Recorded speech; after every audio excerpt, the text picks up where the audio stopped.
Welcome to This Week in Metropolis. I'm James. And I am the King of Tartan. Look at this. On this week's episode, you can never have too much tartan.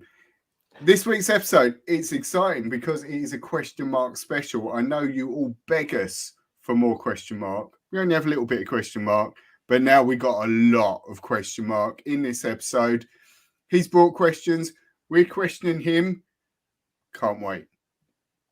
Yeah, but before we get into the show, make sure you like and subscribe to all of our channels. We're here live on YouTube. If you are watching, make sure you hit that subscribe button if you haven't already. We got a new subscriber today, Matt. We're up to 98 now. It feels like we're saying this every episode, and we're slowly... We're not going down. That's the important thing. We're not going down. We're not going down. That's the main thing. And on all the socials as well. You could be watching us live on Facebook right now. That's right. Hello, everyone on Facebook. But before we get into the episode, let's just watch this little lovely video. Hello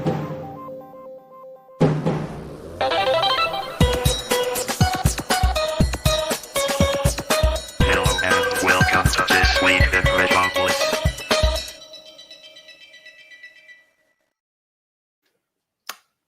Well, episode 9? Nine. Is it now? Episode 9. And we're nearly at the end of the series. We are. Which generally means the quality will be going down very, very slightly. So apologies to anyone that's watching. It does get better. Episode 1 next season is going to be amazing. We say it gets better, but, you know, we'll have to wait and see. We've got one episode to go after this one. So, but before we bring on our illustrious guest, you will see at the bottom, we have got the ticker rolling with all the...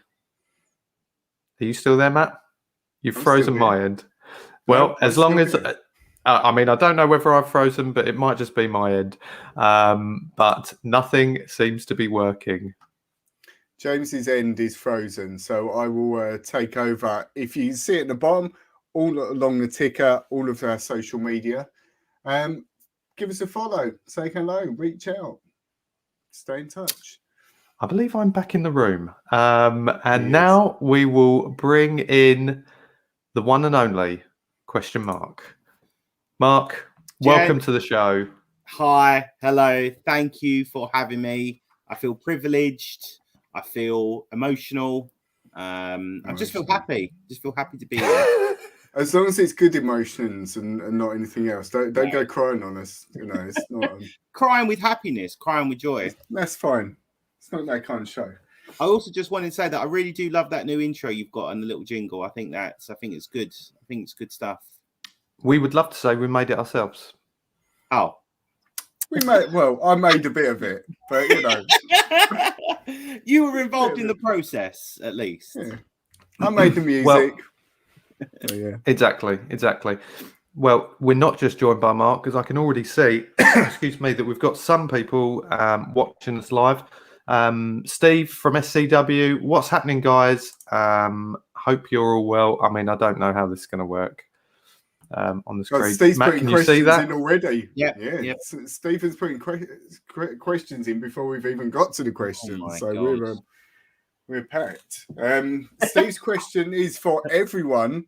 What's been your favourite in question mark in TWIM history?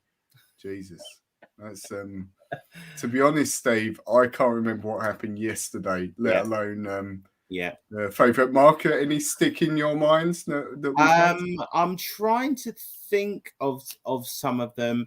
You know, I one of them was about when you had Ellie Gamer on, and it was about 90s, not just because she was on, but obviously I found that. Well, I found her genuinely interesting because that game that she's question mark. Thanks. I'm going to keep hitting that. The game, the Disco Elysium, I downloaded because she recommended it so much. But anyway, the question was about the best 90s game. And I remember that because me and you spoke about James, and you were like, oh, she was born in like 96 or whatever. But she has been on Instagram. She has gone back onto Final Fantasy VII, the original. I like to think that it was my question that made her think about, sort of 90s gaming and go back into that, because she was playing the Final Fantasy remake, but didn't go back to the 90s version. But I think maybe the question mark pushed her back to, revisit some of that stuff. Indeed it did. I think one of my favourite questions of yours is going to be one of the questions you've posed to us today. So I'm very much looking forward to answering one of those. Okay. I might even rant about it. I've got one brewing. Exciting. We've also got some other people with us. We've got Phil's Nerdiverse. Phil, evening. You can catch Phil on his YouTube channel if you haven't already. Emma Woodhouse is with us as well, my sister-in-law. Neither of you have frozen for me. Well, mine keeps freezing. So I don't know if I'm coming across that way to you guys, but it's awful my end. It's fine. It's fine for us. We'll fill in the blanks, don't worry. Yeah. Emma has also said, look at all those books, question mark. That's where he gets his questions from. I just turned to a random page, and he hasn't read any of them. Well, I mean, that's partly true. So these are the ones I have. These are the ones I have read, and the rest I haven't. But it's like a hobby, right? Just buy books, and it's just wallpaper. The ones he has read are all authored by Dick and Dom as well. Or the Mr. Men books, or Hungry Caterpillar. They're just different bindings of the Hungry Caterpillar. Yeah. Phil has told us was listening to the last episode today, and I was really surprised it took you until 2020 for you to watch Labyrinth. Well, Phil, I still haven't watched it.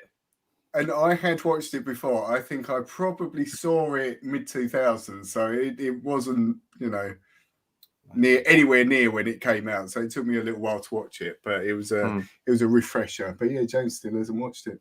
Have you seen it, Mark? Yes, I have. Although I must admit, my memory of it is not so great. I know there are lots of friends that I have that just sort of know it word for word, and I always do get it a little bit mixed up with The Dark Crystal, which I did used to watch a lot and no sort of Inside Out. But yeah, no, I had seen it, but I think it scared me a lot, the Labyrinth, from what I remember. But no, I probably could stand to watch it. Well, I'm seeing you at the weekend, James, so maybe that's no excuses. Get it out of the way. Not enough time. There's not enough time. Triple G. Triple G. Evening, chaps. Hello, Peter. So how are you, sir? Great content from Triple G that I've watched over the last few weeks as well. So go and check out his channel if you can. The absolute comic book oracle. He is. And me and Mark recently featured in another battle against him where it was like the odds were all against him throughout. He had some of, I in fact had some of his points at one round, and Phil actually had 20 of his points at one point. It's as if Peter had to give us all that much of a head start, and then he still ended up winning.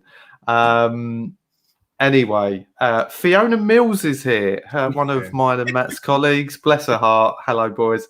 And Emma, you bibliophile. Which is your favourite, Mark? I'm supposed to be asking the questions here. This is what the problem is.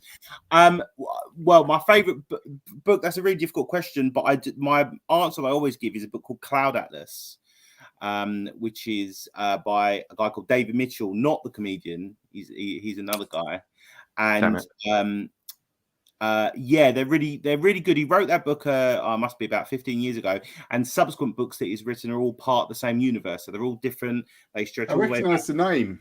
Yeah, it was one of Richard and Judy's books when they did that book club.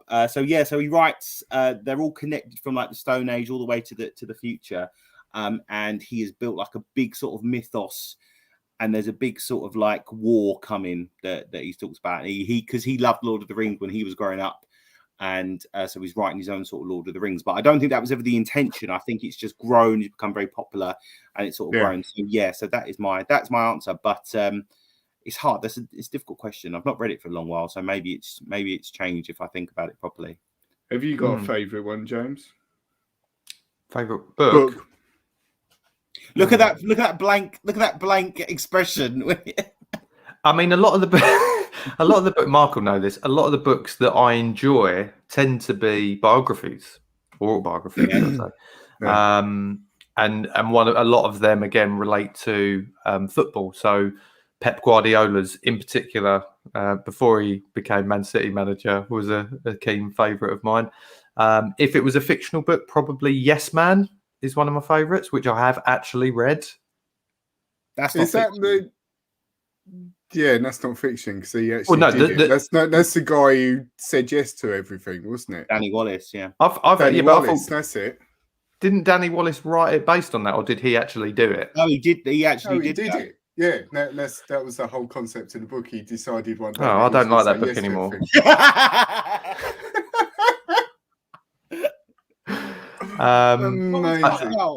This is sort of, I suppose, what we're going to come on. Matt, do you have one? The one book I've probably read a few times now is Catcher in the Rye, rather. Classic.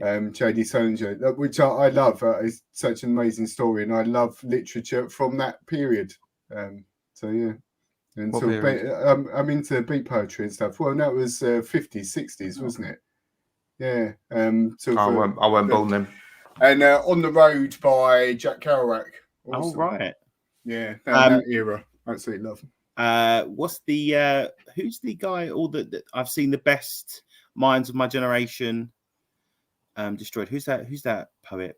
Oh, he's very Beat Generation. I'll think about it later. But yeah, On the Road. You know, I've not actually read On the Road. On the Road has been on my list to read for about 20 years, and that is very cool. It's very cool. Yeah, Matt. He's very cool. Because I'm really cool, obviously. But I'm the kind of person. I love reading, similar to James. I like non-fiction. I love stories about sort of tech companies and stuff like that. And I've been reading starting one recently about a hacker group in the late 80s, 90s that called Cult and the Dead Cow, who were pioneering in exposing flaws in software. Because around the time in the 90s, it was just Microsoft were just making absolute garbage and leaving people really vulnerable to it. And they were one of the people who exposed it and sort of made them create better products, basically. But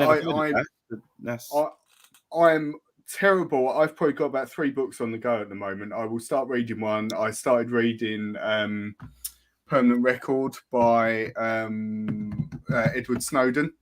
So the story of sort of him leaking the information, I've half read that, and yeah, it's just endless. I'm a bit like you, Mark. I buy books because I think that's really cool, and then sit on them. Yeah, you're not supposed to sit on them, mate. You're supposed to. Well, at least stick them on a bookshelf. Yeah, Scott Shelf is in the house, and he said Ginsberg. Is it Ginsberg? Ginsberg, yeah. That's good. There you go. Well, Matt, I'm going to need you to take over on the buttons because I'm freezing a lot of the time here. So at least it appears that the viewers aren't seeing me freezing and used to aren't, but I do keep freezing. So can you take control of that? Let's start with the very first question from Mark, which you can see on the banner. Are you kidding me? Which Mark's question is, and let me have a look at this. I just want to make sure I get it right, so I haven't written it down. Shall I say it? Or, yeah, Mark. Yeah, you say it. You go. You say them. That's so, like I say, I've got. Thank you for having me on. I've got 3 questions here. So the first question is: are comic book films just for kids? Do you want to start, James? Well, we're not kids, and we love them. So, yeah. In short, no. And the problem is, I think it got to a point where they soon, if anything, flipped round so that they're not for kids. Can I just interrupt? Just for 1 second, apologies. I made an error in that it's Off My Shelves, which is Chris, isn't it? Is in the comments. And I said Scott. And yeah, that's Chris. What I'd also like to point out is Shane is here, and he said Mark has his shirt on the wrong way again.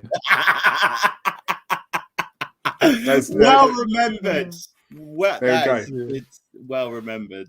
I like the fact Chris has also said Dark Man and Spawn are so kid friendly. I mean, Spawn, I remember watching Spawn when I was younger, but then, you know, I can't remember. How old were we when that came out? What was that, 90? Young. No, mid-90s, I'd say. Very near. Oh, that's nice. That's enough one. I remember the soundtrack. It had a really cool soundtrack to it. And I remember having that. It had all different, like, alternative and, like, metal artists. I'd guess 96, something like that. What was you saying, James? What was your No, my point is, it got to a point, probably from Dark Knight and things like that, where they started to become less for kids, even though the comic books and the animated series that we all grew up with, you know, we would have been younger watching that. But now, when I think about, say, for my son who's 5, Matt, your boys are a little bit older. You know, a lot of them classic ones now I watch and I think, God, like there's less violence in all these kind of softened versions now. The Spider-Man one that seems like all the young kids are watching, which is Spidey and his amazing friends or whatever. It's like watching PJ Masks, which is another kid show. I have seen that since you said about it, and he's basically PJ Masks with Spider-Man in it. It's they've pretty much lifted the whole thing and put superheroes. And there's a message behind the episode. There's one where Hulk keeps losing his temper, and Spider-Man convinces him that you just need to count to 5 and calm down, about all this stuff. You know, when we were growing up, it was full on fighting. But think in He-Man always had a moral. You finished Masters of the Universe, and there was always a moral to what happened in that episode.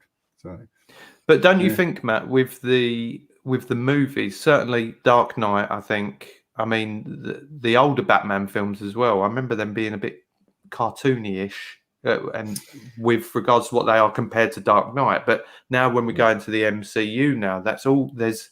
I remember saying to the wife, like, "Oh, we should let George watch this."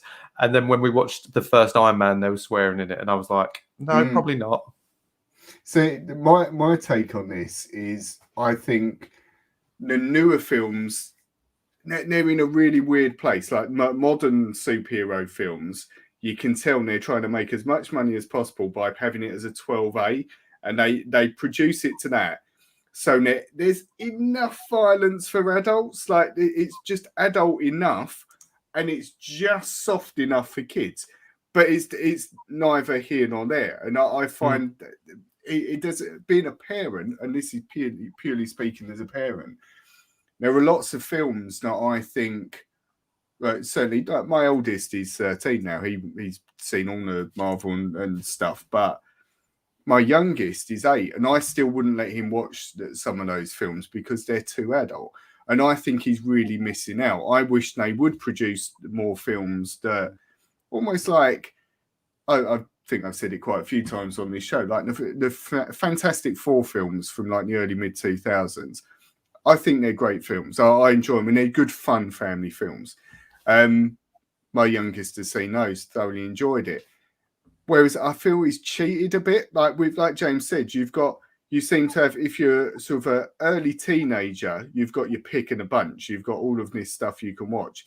If you're younger than that and probably not ready for some of the more adult themes, you've got to pick. You've got to work with some, I don't know, half-assed animated thing that's sort of got the same characters in it, but it's not really cool. You know, it's not really the same story. Or you watch like the Lego superhero things and those sort of stuff. I think it's a shame. I do honestly think they should make kids like proper, like we said in a recent episode, James, like the original Superman films with Christopher Reeve, stuff like that. Incredible. You know, they're such amazing films, and they cover some adult things, but it's still aimed at a you know, a more universal market, I guess. Whereas these the current ones, I love all the, you know, modern or last sort of 10-15 years superhero films, but I think there is still a place for purely child orientated ones that isn't, you know, mugging off children. It's still a really good film. It's not just, you know, some cartoony thing. What are your thoughts, Mark? I just think it's interesting because a lot of people will just see that it's all pictures and, you know, they might have a cape and, you know, all things like that. And they will just instantly say, oh, well, you know, that's obviously aimed at kids. And I think when you have something, obviously some of your viewers just talked about Spawn or things like that, or Watchmen, which I was having a look at yesterday. So they obviously are aimed at adults in a certain way. But it is interesting because, and Alan Moore talks about it a lot, that comic book that he has is a particular form, because actually Alan Moore doesn't like film, doesn't like anything filmed of his work.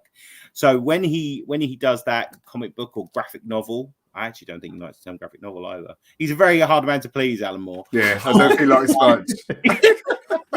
So the comic book itself doesn't necessarily mean that it's for kids. I think there is an element of people will always think, oh, well, that's just for kids. But actually, no, obviously you can explore a lot of things. But I also think the converse is true, that you can have stuff that is aimed at children that actually does have a very good message. I mean, I think Into the Spider-Verse, you didn't mention that, but Into the Spider-Verse, I think and that's been mentioned in the comments. So I think that's a really good example of one that is great for kids. Yeah. Great and enjoyable for adults. I didn't see that comment. I wasn't copying. I swear, I didn't. No, it's something that a couple of people have agreed with in the comments. Chris, aka Scott Shelf, has apologies. Has said it was for all ages and he loved it. Well, my 5-year-old loves it. I must admit, the first time when he saw it's the Prowler in it, isn't it? Is he uncle? Yeah. But the first time he saw him, that shook him up a little bit, but you know, he got over it. Phil as well, Into Spider-Verse, phenomenal. Shane disagrees. Shane disagrees. No, but the animation was the best bit. I agree. Animation. Because when I went into the cinema and watched it, I was like, is something wrong? Am I supposed to have 3D glasses for this? So I do remember that thing really weird. Yeah. But I suppose once I got used to it, I was like, oh, I'll see what they're doing here. But it was meant to look like a comic book, wasn't it? It had all the imperfections of the comic book in it. But yeah, I think that's definitely more into the Spider-Verse, like more of that sort of thing. Because again, like a lot of kids' films now, that I think the general thing is, and we spoke about this before, that Matt Damon was moaning about like superhero films. But he sort of had a point in that they appeal to such a global audience. It's like a safe option in some aspects. You know, it's like everyone identifies that man's the bad guy, that man's the good guy. They'll have a fight. And it's just universal, isn't it? Yeah. And it's you have that a bit, but also I think with kids' films, they're all like the remakes in the Addams Family recently. And they're all safe, sort of like computer animated stuff, or it fits very much a formula, and there isn't anything pushing the boundaries a little bit. Interesting follow up from Shane. Sorry, just regarding the animation. Wow. The animation looks like it's an SD VHS being played on an LP player, laggy and terrible. He's gone again. Truly lazy when you think about the animation.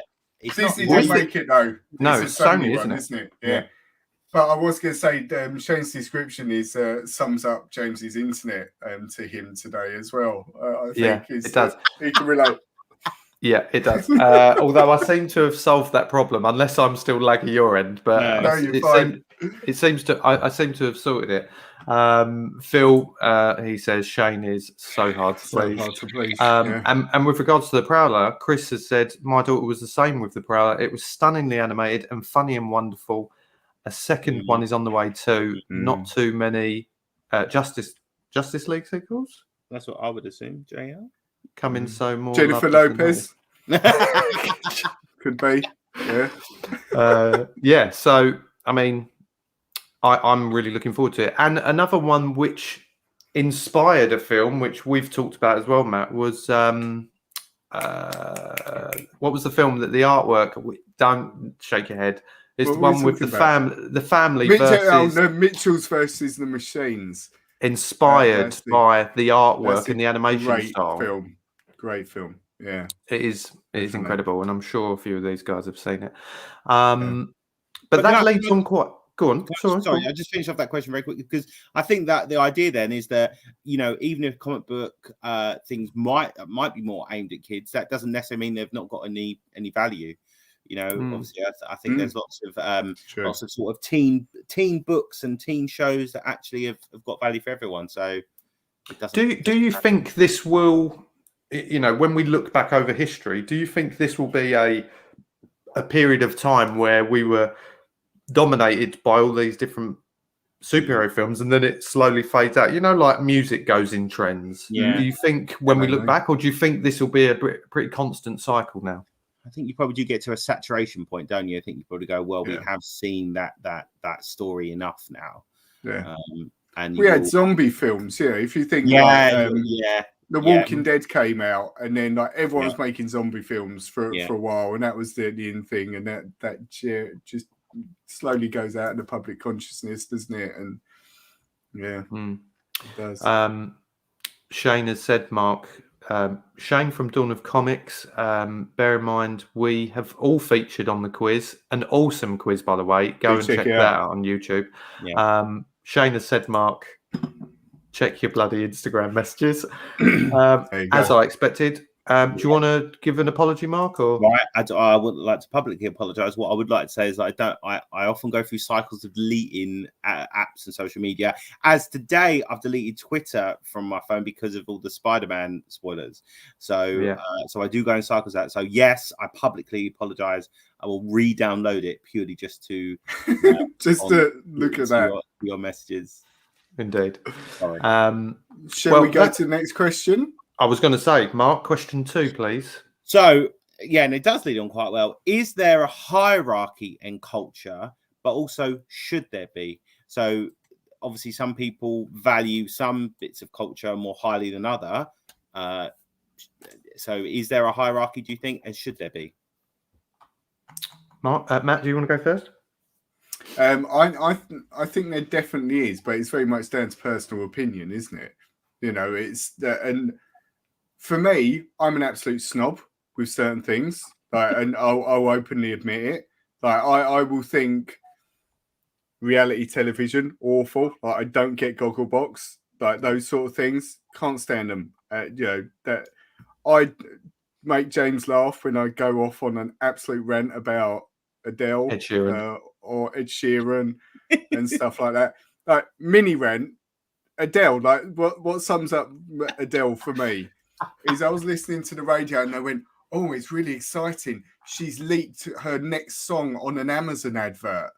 And I'm like, "Come on!" Like that just sums it up. That sums it up. It is just like bland music. The quote I always quote Viz, right, when it comes to this music. It was a quote from Viz from years ago, and I can't remember what they were describing, but it was like being washed over with a sea of warm piss.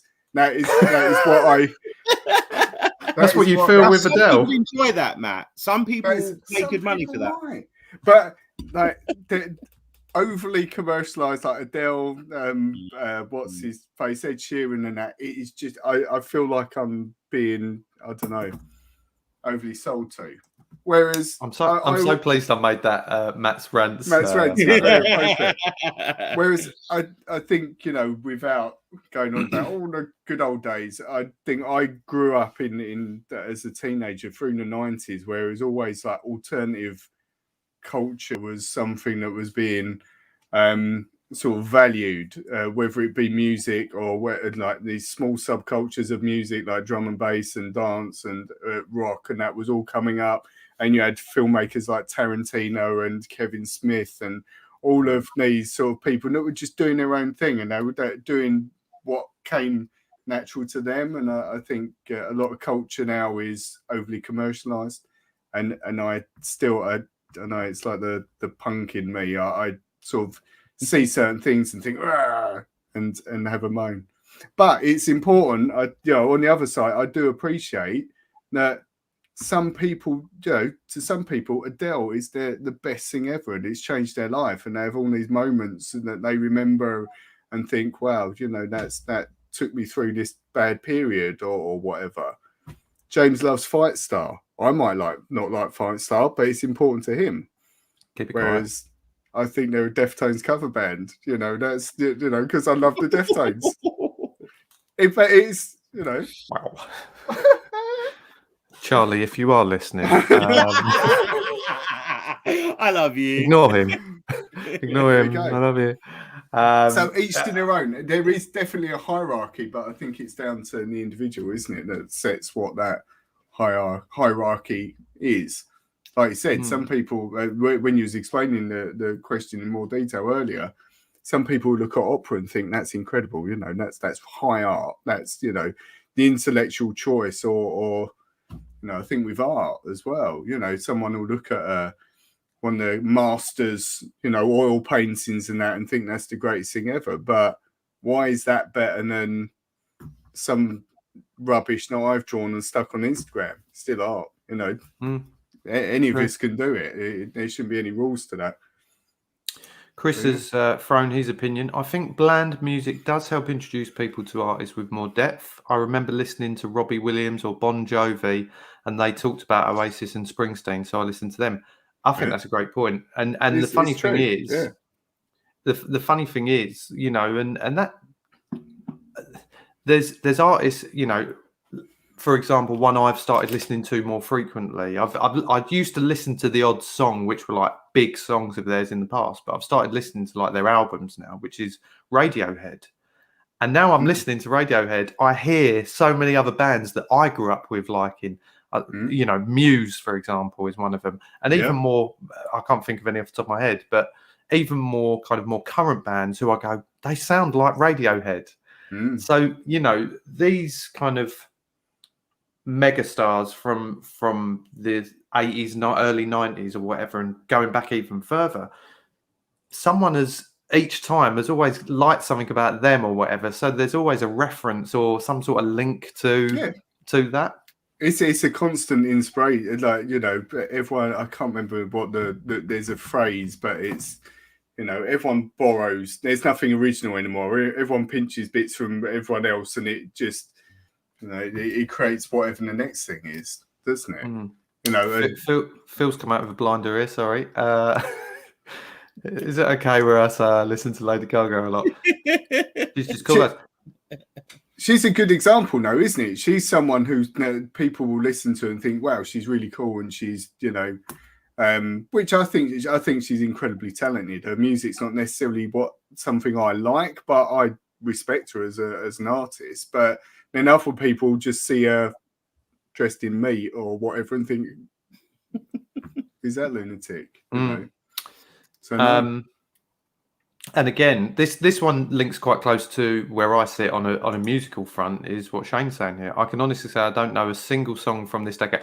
I find that hard to believe. I'm sure there is at least a song but he said my car is tuned to Absolute 90s. Well, I love Absolute. I don't listen particularly to the 90s one, but Matt and Mark, you both know I've got an iPod in my car that I had when we were growing up together, Mark.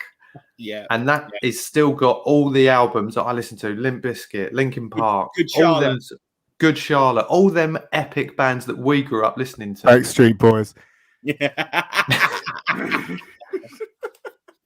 Everybody, right? So yeah, like all of our favorite bands. So, and I find it really hard to kind of come away from that. There's the odd band that crop ups that I just go, these are awesome. Fight Star, which were an offshoot of Busted, but all them sorts of things. James listened to Busted, and then Charlie Simpson went off and set up Fight Star. It happens, but there's no shame. It's still important to him, isn't it? Yeah. I mean, again, to refer back to the first question, that we often say that graphic novels and comics are a gateway drug to books, because often kids will read comic books to start off with, and then they'll read more complicated graphic novels and comic, and then they'll find that it would be referencing an author or something that happens, and they'll go off and read that, and then it will go that way. But I think when you have a cultural hierarchy, it's funny how you have them within within genres, within types of books, types of plays. There's a lot of people that are actually quite astonished about Shakespeare and say that Shakespeare is just all nonsense. There's a lot of people like it. There's lots of other playwrights from that time, and lots of other of that similar ilk that is actually better. But yeah, I think you're right to say it's down to personal opinion, but I suppose also it's about what society has. I mean, I've actually never seen a ballet or an opera, and maybe they're absolutely fantastic, but it's just weird that they're sort of seen as the upper class, and then you might have all this other stuff. Because again, you talk about Love Island and things like that. I mean, that is a type of culture, but no, I don't want to be a part of it either. But that's a shame. And I'd just finish off by saying one of our good friends, Jason, he probably won't be watching, had recently got into audiobooks. And one time I went round his house and he didn't even say hello. He just went, "Oh, Mark, I've listened to this most amazing audiobook." And I think that's great. And again, I went into work and I was talking about this and they went, "Nah, audiobooks don't count." You're still digesting the information, exactly. It makes it accessible. I always think when it comes to culture, or I generally use this sort of comparison with music, but it's like food. Like it is the way you have to compare it. Is that you might like burgers, but you're probably not going to want to eat burgers all the time. And now and again, you might want a bit of black pudding, but that's okay for that thing. We're still talking about food, yeah? Burgers, black pudding. It's true. But, really, that you should be eating a salad or, having that protein-based smoothie. But it's the same with all other sort of media or everything else that you consume. It's okay to listen to that Celine Dion album now and again. You just don't listen to it every day. Don't listen to it every day because it'll do you damage. Yeah, exactly. Or Lady Gaga. Yeah. Or Pink.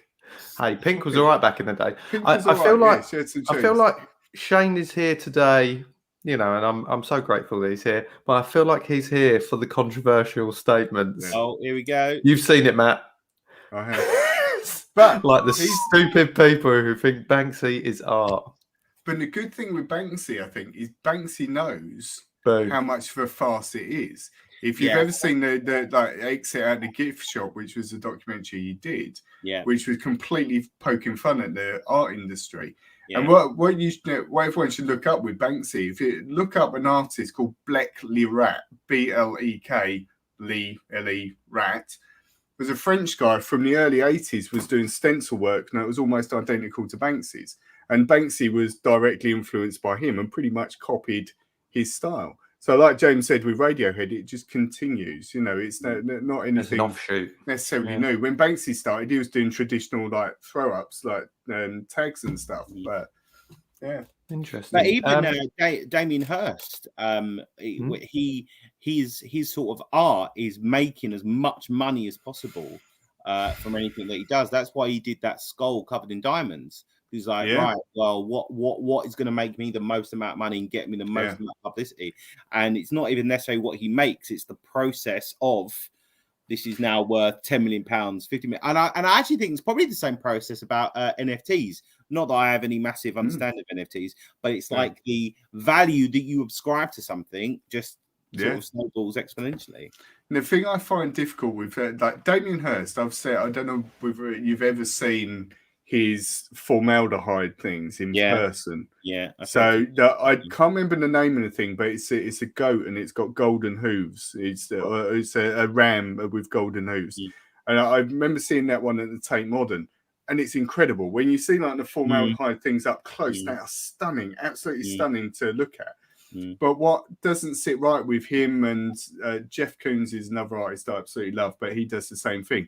These big artists, they get to a point and then they just have teams of people producing the art for them. Yeah. And you just think, you've had that idea, but everyone else is doing it. So can you actually say that when you're buying a Damien Hirst picture of his dots or whatever, it's not really his. Like his hands not touched that. Some poor intern that's getting paid nothing, and will be sacked at the end of the month, has done that, and it's would they say though that everything's collaborative anyway? So when you do make a film, no, it's like this. It's a collaboration today, isn't it? Art. We're making art. We wouldn't have all these viewers if Mark weren't here. Mark went on it. He's a draw. Exactly. Yeah, we'll try and touch upon this one briefly because we've got a few more questions to go through between us three. But Pete from Triple G said, "So where does YouTube sit in the culture debate?" That is a good question. Same with TikTok as well. You know, it's they have such an influence. I think seeing it again, sort of just as a parent and seeing it through my children's eyes as such, I didn't get YouTube necessarily. There was a few things I watched on it, but they were more in a TV show format. I want to say, you know, it's more of a conventional sort of thing that I would watch. But seeing my kids watching like gamers, like the gaming YouTubers and stuff on there, and the different things that they do on there, I sort of started to understand it, you know, in the same way as I guess, you know, we looked at Andy Peters in the broom cupboard or whatever on BBC or that sort of thing. Ed the Duck, I remember. Or Ed the Duck. Like, we looked at those people on television and saw them and thought, oh, they're cool, and they're talking about like what I like or whatever. It's no different from, you know, a lot of these YouTubers, except they're sitting in the bedroom and doing it. I guess the thing that doesn't sit right with me is there's a bit of a cynical sort of thing about, oh, you know, well, saying how we do it at the beginning, go like, make sure you hit this button, blah blah blah blah blah. Like that's what their content's about, is getting that algorithm as such working, which is, you know, it's more about them and less about you, you know, with a lot of them. Yeah.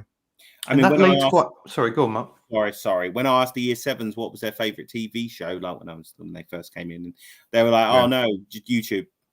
Yeah, that was it. Well, again, even Shane here, YouTube has become my go-to for entertainment now. It used to be Netflix, but YouTube has so much more. Yeah. I mean, it's a bit of a rabbit hole. Let's be honest. We can all agree with that. Yeah. You could. I find myself, I watch something and then all of a sudden I'm 4 or 5 videos deep, and Matt's saying, "Why haven't you placed anyone yet?" At work. Well, so you know, you've done no work. Where's them invoices? I don't do invoices anyway. But what this does actually lead on to quite nicely, I think, is your third question, Mark. So my third question is: do we care about critics or reviews? And this really came from so James and I haven't seen Eternals yet, but we're going to. But it is, I think, the lowest ever rated Marvel film. So that made me think: do we care? You know, has anyone ever, you know, made a decision based on a critic or a review? What is the rating? Do you know, out of curiosity? It's something. I think I've only looked at Rotten Tomatoes. I think it's something like. Is it like something like 66% or something like that? Is that really? Well, that's quite average, though, isn't it? That's like, you know, it's like the lowest Marvel rated, so it's like down. It's down there with the Dark World. I mean, I actually quite like the Dark World, but that's where it is. Yeah. I think we've got a comment there from Shane. You know, all critics are shields bought and paid for. Reviews mean nothing, and I think that when I saw your question. That was sort of my instinct as well. I'm always quite cynical about if you see a film poster and it says, I don't know, oh, this film's amazing, Daily Star or whatever it is. Like, you look at those and think, is that going to make me want to watch the film? Probably not. If it's a Daily Star, I'm probably never going to want to watch it. But how much, you know, is there in terms of, oh, we'll pay you $2,000 if you review this film, you know, and make it worth your while. I'm sure there's probably quite a bit of that happens, particularly online on the little blogs and that sort of thing, you know. Yeah, but again, I as we've all said, and I say it to Mark a lot of the time, because Mark will send me cuttings of, you know, a tweet or whatever that someone said, this film's terrible, whatever. And I still say it is down to you as an individual. You know, how many films have we all seen between us that weren't rated that highly, and you watch it and you go, I actually quite enjoyed that. Only recently. So here we go. Here's a good example, and I know the comments are going to go crazy on this because Mark did when I told him it's got to go off the wall here. With all 6 people there. No, but Suicide Squad. I watched the newer one first. Quite enjoyed it. And I thought, what was so bad? I'd never seen the first one because it was slated so bad. And I thought, do you know what? It's on Netflix. I'm going to watch it. And I watched it and I thought, it wasn't that bad. Like, yes, it wasn't as good, but I didn't find it that bad. Now, that's my opinion. Now, everyone and their dog could disagree with that. Yeah. But again, and this is why I find it really hard to, there's a few people who is like, don't read the media reviews. Is because that's one person's opinion, what they're basing it on. And yes, they might be well informed with all the backstories and, like me and Matt have said loads of times, and I'm sure you know it, Mark, as well, where people are like, but they referenced an Easter egg in that film, but they never followed it up or whatever. Like, whatever. Who cares? Who cares? Did you just enjoy it? Yeah. People, I think some people take the films that too seriously, and they look in for the eye of a needle on detail, and it's like, come on now. Yeah. What do you think, Mark? Well, I was just going to say, I suppose the idea is that in a finite sort of system, right? If you've got 5 films that you could see on that Friday, and you just look up the reviews, and obviously, say 3 of them are just like panned across the board, that might influence you a little bit. I mean, for Eternals, nothing would really stop me going to see it because I'm really into He's already paid for it. I've already paid for it. Too late. Yeah. Too late. That part of it. But I nearly didn't see the Justice League film in the cinema because of how much it was, it was slated, and I really like Justice League. I've got loads of the comics up there. And I think I'm different from you, James. I think I do read the reviews and sort of take it on board. I wouldn't read one review. I wouldn't even necessarily go by Rotten Tomatoes, which is a sort of an aggregate thing. But I like to think like someone like Peter Bradshaw, and I used to love like Film 97. When it was Barry Norman and Mark Commode. Jonathan Ross. Mark Commode. He's Guardian, isn't he? He's absolute legend. So, so the question is, do we care about critic reviews? And I think probably I do a little bit, maybe more than I should.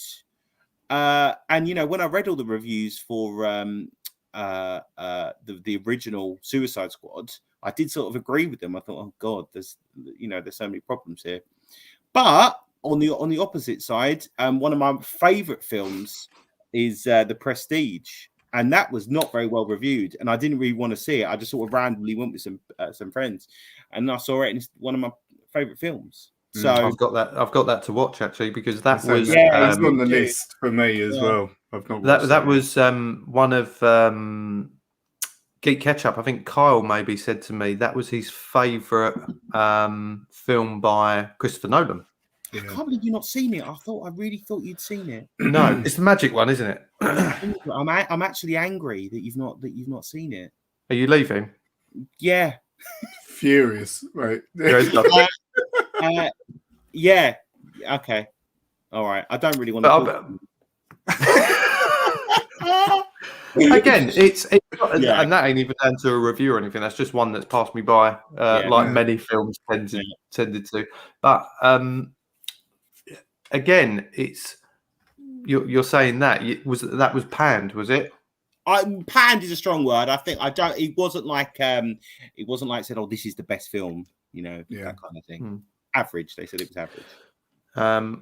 We will have to get back to Shane and let him know because he thinks Externals, but he has put Eternals. Looks so boring. Wow, I'm really surprised. I'm worried about Shane. Shane, could you let us know that you're okay? Shane taken over. Is there some very angry? That is Although Chris as well, Eternals doesn't look great. I think featuring a deaf actor character who's great mind as it sets a great precedent on blockbusters. Much like Strictly Come Dancing that's got a deaf actress in it this year. Can I Incredible. ask ourselves what he doesn't think looks great about it? Because I'm intrigued to know what people don't like the look of, because I think it looks amazing. I think it's amazing as well. The Matt, only thing, what do you think? The only criticism I would say is that it probably looks like there's a lot of characters, probably too much. But other than that, I think it looks great. But sorry, Matt. I'm not bothered about watching it, if I'm honest. It's my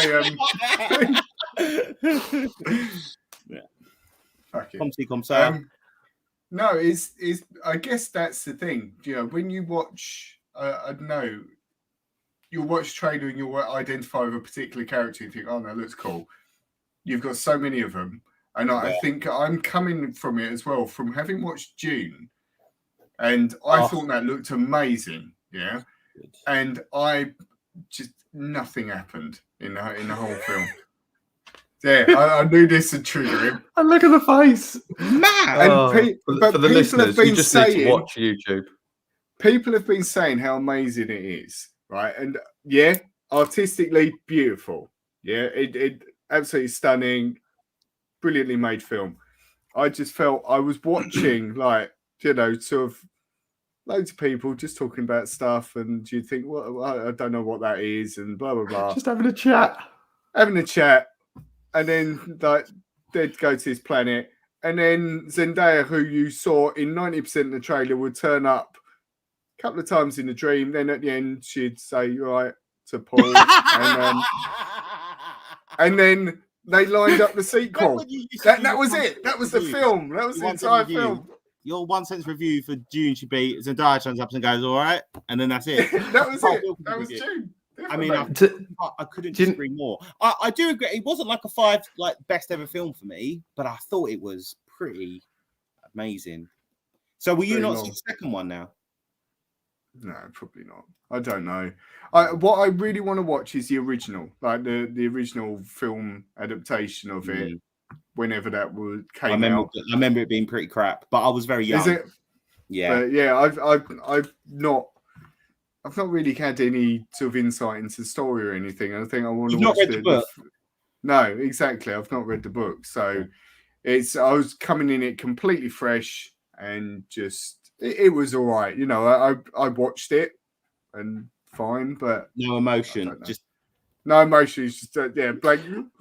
What I will say, to add to what Matt's saying, I haven't seen it yet, but my dad's seen it, and he said the same thing. So you're officially wrong. That's what it is. So 2 reviews say it was poor. But again, this is answering the question. That's the point. That's so our little banner we put on there sums it up. I think everyone's a critic. Everyone's got such an opinion, and you know, online you can air whatever opinion you want, and people take it as gospel. And it's you've got to find out yourself. But James, now that you've heard that from Matt and your dad, and it's a serious question, does that turn you off it a little bit? Would you go, oh no? I remember seeing the trailer for it and thinking I want to watch it, so that won't change. It will just be when I watch it. You know, I haven't gone to the cinema to see it, so will I wait for it to just come onto a platform of some sort? He'll get it on VHS. When VHS. Standard definition. Standard definition. Yeah. Again, I don't try to let. Is there something? Sorry, Matt. Has there something happened? No, they're arguing in the comments, but it's fine. There's a fight. Oh my god, there's a fight breaking out. They're arguing about June, and are they agreeing with me? No, I think they were actually all arguing about the MCU. Shane doesn't like Marvel, basically. So someone enjoyed Black Widow, someone else didn't, and it's okay. It's kicking off. It's good. And again, Black Widow. Someone just got punched. Yeah, outrageous. Brick killed a guy. Stabbed him in the heart with a trident. Great film. Well, listen. The other day. You did, yeah. Introduced his son. Let's move on. I want to play this just because we haven't done it yet, and have we just got the clean Mark one on here? I don't think we have. No, I don't think we have. Then So we can't do it, play it. unfortunately. Annoying. I can't do the question mark jingle. Actually, I can, because I can just cut you off. Stay there. Question mark. There you go. We have got a question for you now, Mark. I forgot to take the banner off, didn't I? But it doesn't matter. Right. Matt, you thought of the question, so I'm going to let you ask it. But I don't know this by the way. No, you don't. It's very in keeping with it. I think it sort of brings in a lot of what we've already spoken about. And the question is, do you think the current trend of superhero movies is actually spoiling cinema? Because it is so dominant.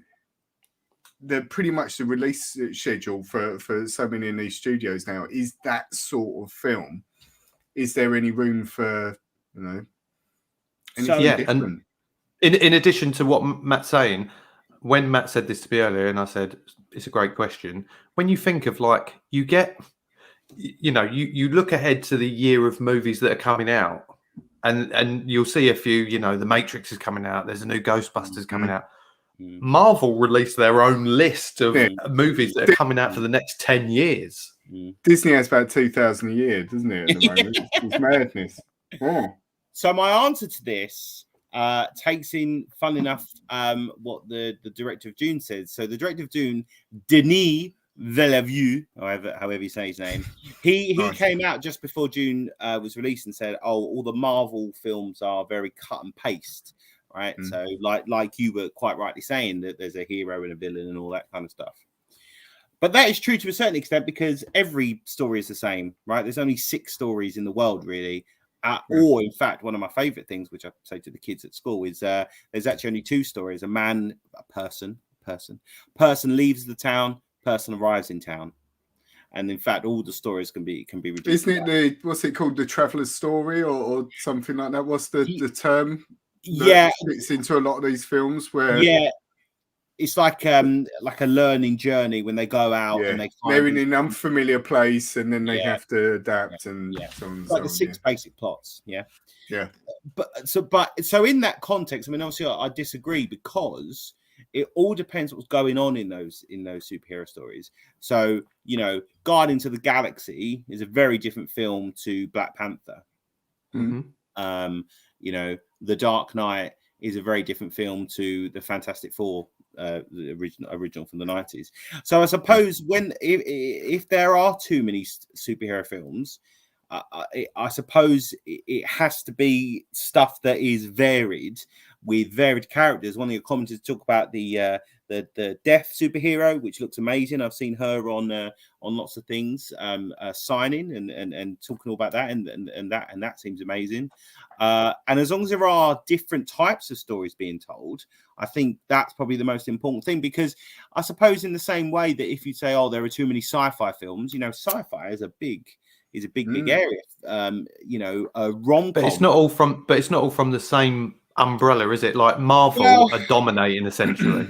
But then I suppose it's how varied they are even within Marvel, or how the DCEU is varied. I suppose if you are literally just getting the same story over and over again, then that's becoming a problem. But if they are varying it, then I suppose that's fine. I think probably, and this is also to finish off my answer is that the MCU is moving in a different direction. The sort of the main Iron Man and Thor and Captain America, obviously that's all going, that's all disappearing, and we love that period, and that period was important and special, and people have a lot of feelings about that. But that we have to move on, and you can't just keep having all the same people, all the same stories. So we've got like you say, you've got so many different variety of heroes and actors and storylines coming, and hopefully the future will be bright. So when you say superhero, I don't think necessarily that is just one clump. I think it's lots of different things. So I've got 2 points here. I think again it kind of links back to what Matt said. I think when we were growing up, we didn't necessarily have an array of superhero movies coming out, month after month. So I guess the point to the question is it too busy at the moment and what you just said there, that first saga of the MCU, let's say, was like a 10-11 year spread, right? Yeah. And it was incredible. And we all followed it along. The same as, you know, you look at a good TV series, Lost, for example, me and you, Mark, we followed that from series 1 to 7, was it? Yeah. 8. And you know, that was God knows how many years, probably 7 or 8 years. Mm. And then it ended. That's a chunk. Boom, that's there. This feels like, I remember getting to the end of Infinity War or Endgame, sorry, and then thinking, and that was it. It was Absolutely because exhausting. you'd been on a roller coaster, hadn't you, with emotions and things like that. Yeah, and then they go, and now next up we've got Spider-Man, another Spider-Man. Guess what? And then We've went on mapped to out the next 20 years for you.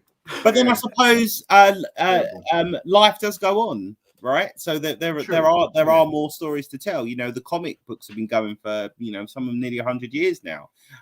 You know, and there's a whole multiverse out there. And also, I suppose, what do you mean by you know, a superhero film?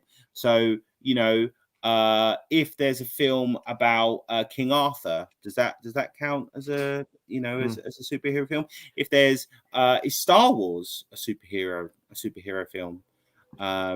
Well, again, I think that's its own kind of franchise, isn't it? But I wouldn't call that, because this is something I said to Matt earlier when he said this, and I said, "Do you consider James Bond a superhero?" But again, even Matt made the point: James Bond films aren't coming out every year. You get one of those every 4 years or whatever, don't you? You don't get multiples of it at once. So an interesting point in the comments, I think, is, you know, it touches upon what we said before, is that if those, which Chris has said, you know, the problem is if superhero films are selling, the studio's going to keep on making them. Yeah, you know, and then we said it earlier. If that thing's popular, they're just going to churn them out as many as they can until people stop going. I guess go on, sorry. No, go on, Mark. What they should be doing is they're making $1 billion from those films. They should then be investing in what you'd talk about culture, like, you know, proper films. Like one of my favorite films, Little Miss Sunshine, was like a Fox Searchlight film. So that was only funded because obviously it was a massive company, and they funneled some money into some sort of independent cinema. So that's what they should be doing, whether they are or not. Is do you think Disney and Marvel would do that though? I feel like they're too. They should. They probably should, but I feel like they're too Billy Big Bollocks, to be honest. Yeah, spending 100 million, that's a risk. Yeah. I was saying to James, or I can't remember if it was today or yesterday, I was saying to him that last week I watched a film which I absolutely loved when I was younger, called Inner Space, and it's got Dennis Quaid in it, Meg Ryan, Martin Short, and like when you think, I was describing the plot line to him, and it backs up what I've said before about like 80s film has really weird like plots. In that he's basically a washed up like fighter pilot who's a borderline alcoholic who's in this like dysfunctional relationship, and he's accepted into this government program to be miniaturized and be injected into a rabbit in this spaceship. Random. Of course, makes sense. But then, you know, we've all been there, exactly. Then the laboratory is robbed, and he ends up being injected into this hypochondriac supermarket worker. You know, can you imagine them walking in and like pitching that? It's going to be great. But it was a big film. That was a blockbuster film of the time. And it worked, and I love it. I'm like watching it recently, probably not seen it for 25 years or something. I loved it. It was, you know, just such a good film. But do you know what, guys? There's a comment that I saw pop up, and I thought I must reference it because it's a very valid point. I think Phil says, "You just hit the nail on the head. New Ghostbusters, new Matrix. They've no new ideas." And linked to what you said, Mark, you know, yes, Marvel are changing. You know, Shang-Chi, which I'm going to watch on Friday when it's on Disney Plus Day. And I'm really looking forward to seeing that. I didn't get a chance to see it at the cinema. It was kind of around the kind of grey area with the pandemic, I think. So Matt didn't want to see it. So it's my fault. It's Matt's fault, basically. But it's a really valid point, and we've hit on it during the show as well. June, that's a remake, you know, and don't get me wrong, there's been a lot of time over that. Ghostbusters has been, well, other Did we than need a new Ghostbusters? Probably not. Did they need to start doing more Matrix after the second and third one flopped? Probably not. You know, is there a lack of ideas out there? That's the thing. Or are they just not being noticed? Again, linked to what we're saying, because all the attention seems to be on superhero movies. I don't think there's a lack of ideas. I think there's a lack of publicity, bravery, I guess, in you know, the executives who are choosing it. If they think, well, we put out these 6 films that look like this and we made billions off of those, and this guy is saying, I want to make a film about whatever it is, it doesn't always work. Which is, but I guess you can look at it. Let's flip it on the head and play like devil's advocate with it. There are lots of films that you see cropping up, particularly on like Amazon and Netflix and things like that, that are really good. And you know, they may come up and they're not that overly publicized. That, what was the one? Annihilation. The Bridges. Yeah, you loved Annihilation. There was 21 Bridges. 21 Bridges, amazing film. That was you really know, good. little ones like that sort of went under the radar. But if you watch them, you appreciate how good that actually were. And they're still. What was we talking about yesterday, Matt? We was talking about the one with John Goodman in. Oh, 10 Cloverfield Lane. Oh, well, just the Cloverfield trilogy. Yeah. Cloverfield, generally. Yeah. And they're pretty, you know, I think they did okay, didn't they? But they were quirky little films. But did you know that those films, those 3 films, not the first one, because obviously that was, but Cloverfield Lane was actually originally not supposed to have anything to do with Cloverfield. Really? Same with the third one. They sort of made those films and then they slapped the Cloverfield on it to sort of make it to make it, and it just fit into what you're saying, to make marketable as such. Yeah, well, because they had different names, didn't they, originally? I think. Yeah. I remember they changed them. Yeah, I remember that. How funny. There you go. But so I think, you know, that there are lots of things. I know they're doing a new Wheel of Time, which is a book that I used to read when I was younger on Amazon at the moment, and that, you know, that's an adaptation of the, but at least it is new, and it is a risk because it's all new stuff. I mean, they're trying to hatch onto the Tales of Game of Thrones, but I think there is new stuff out there. But I think you're right; it maybe not in the cinema. It's probably on the streaming platforms where there's more. Yeah, you have to search for it a bit. Yeah, definitely. Well, right. As Mark said, it has been emotional. It has. It's got out of hand in the comments. I mean, they're still arguing, I think. I just want to say first of all, massive thank you, Mark, for joining us. Thank you for having me. Really appreciate you coming on. Always welcome, you know that. Matt, cheers. You're usually here. So thanks for turning up. Good to see you. And to everyone who's been, I mean, the comments have been lively tonight, and you know, that's what we want. You know, we want to see people here getting involved in the chat, and you know, just thanks for taking the time out to come and watch us ramble, basically. Yeah. You can, if you don't already, follow us on all the listed socials down the bottom there on the ticker. Smash that like button. Yeah, come on, get us to 100 subscribers, God's sake. In fact, if you subscribe to us, unsubscribe and then subscribe again, just so it makes us feel really good about ourselves. No, don't do that because you might forget to unsubscribe. No. That's a good point. Yeah, then we're in the right. That's a good point. But until next week, Matt, thanks for coming. Mark, thanks for coming. We will see you all soon. I hope you enjoyed that episode as much as we did. Don't forget to like and subscribe so that you don't miss any of our future episodes. Yeah, and you can also follow us on all social media. So you can find us on Instagram, Facebook, Twitter, and TikTok.